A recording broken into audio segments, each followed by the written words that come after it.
Apologies to Eric. There is a change in the two poems. The first poem will be by Phyllis McGinley, and in celebration of our New York. Phyllis McGinley was born in Oregon in 1905, moved to New York in 1929, was the winner of a Pulitzer Prize in 1961, and died in 1978. Moscow is red, Pittsburgh is gritty. I know a nicer kind of a city. It's on the Hudson, not the Rhine. Manhattan be my Valentine. Tumultuous town, absurd and thunderful. I think you're wonderful.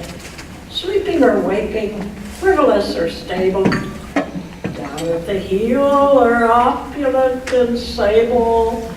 I like your voices, single and together. I even like your weather. Your rains, your wind that down the river blows, your heat, your fogs, your perishable snows.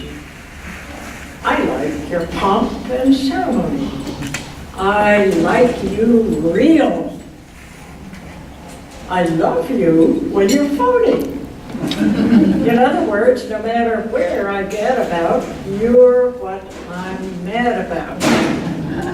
Then stay with me and be my dear, accept this honest flattery, and I will sing your praises clear from Harlem to the Battery.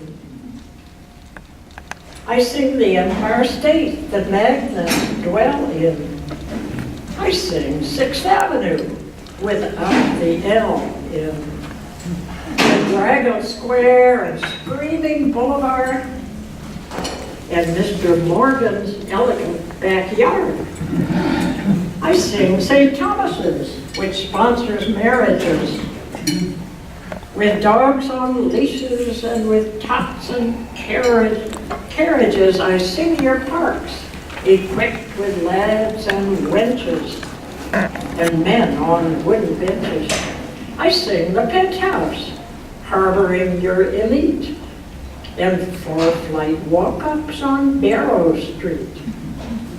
Your native cops, more virile than the Bobby, and Powers models, and the Astor lobby. I sing your automats, your gentle tea rooms, wary of the scallion. The colony where wend the reasonable hats, and table-toed excessively Italian, and ferry boats, and boogie-woogie bands, and needed orange stands. Metropolis, aloud I praise your febrile nights, your clamorous days. Not even the sales tax, trying hard, can cut into my regard. Be mine. Shop, subway, danceterium, picket line, the planetarium replete with stars, buses and banks and debutante bazaars, and traffic lights reflected when it rains in all the pavements, and the skiing trains. Orchids by Schling, and men in areaways selling bouquets, eating their lunches at soda stands or dairies. Progressive schools that cope with Freudian symbols, and monasteries selling cheap half gimbals, jaywalkers and St. Patrick's Day parades, and part-time maids and art museums where I take my aunts, and Mott Street and ballroom renaissance where the brasses that the dancers spin to, and El Morocco, which I've never been to, and kitchenettes and pubs and Kansas clubs, the elms and Radio City spreading tall, foghorns and pigeons and, yes, Tammany Hall. Let others finding flaw or pointing fault accept you with their gracious, cautious grains of salt. Egregious city facing toward the sea, abide with me. Boston's well-bred and Philadelphia's blue. Borough of Manhattan, I love you. This is the Hungarian woman on Ellis Island, 1907. Rumbled from steerage, she wears an embroidered blouse of 17 petticoats whose hems hide money, documents, and even love letters. Renewal is the private fortune she brings, learned partly in steerage's carnival of filth, where 500 sailed for weeks in one shuddering, bolting room, seasick all the way, on soup and stale biscuits, gagging on bed air, tobacco, fruit rinds, garlic, and sweat, sleeping on cork life preservers, but mainly awake for rats and the rhythmic clatter of metal railings and hawsers. She half expected to find a golden turnstile ahead, or two gigantic gates spread open in embrace. Not an island fortress floating in the mist of Manhattan, whose skyline she mistook for a mountain range. Clean-shaven American men herded her through mazes and exams, at one low lifting her eyelids with button hooks, and another feeding her ladles full of prunes.